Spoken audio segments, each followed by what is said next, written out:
Mi chiamo Giancarlo Segatto e la mia famiglia gestisce questo posto dal 1973, che inizialmente era una pizzeria-ristorante, e via via dagli anni 90 in poi ha cominciato questa avventura nell'hotelleria, prima con 9 camere, poi con 20 e adesso siamo 50 camere con un centro benessere, una spa, e ristorante pizzeria dove possiamo deliziare i nostri clienti con i prodotti del territorio a chilometro zero del delta del Po, mitili, molluschi, pesce, pescato fresco.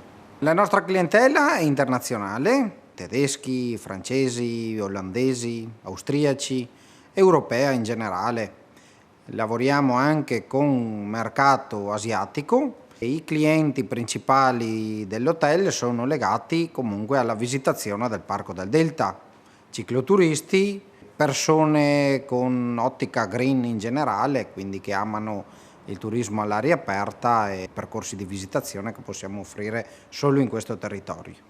Imperdibile, a pochi passi da questa struttura inizia la Via delle Valli, che è il percorso che consigliamo a qualsiasi persona, dove oltre a splendidi paesaggi si possono ammirare i fenicotteri rosa, cavalieri d'Italia, gli aironi cinerini, quindi sia ricca dal punto di vista della flora che della fauna, e inoltre anche i casoni di valle caratteristici e perché no anche i pescatori e quindi la gente del territorio. Altro percorso di visitazione è il giardino botanico, imperdibile anche quello, la torre sulle foci dell'Adige dove si può ammirare sia la foce dell'Adige che comunque in generale il litorale di Rosolina Mare dall'alto.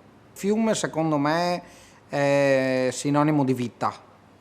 Questo territorio è in continua evoluzione e quindi anche cose come l'ambiente umido, la nebbia, io le trovo molto affascinanti. Infatti abbiamo ideato dei pacchetti proprio caratteristici del periodo autunno-inverno.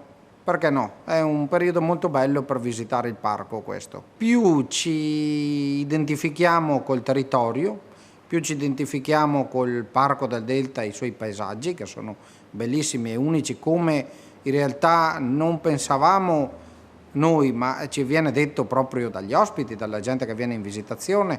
Questo ci rende orgogliosi perché abbiamo notato che più c'è un'unione col territorio, più lo identifichiamo appunto al nostro marchio e più cresciamo, sia in termini di offerta che di recensioni positive da parte degli ospiti.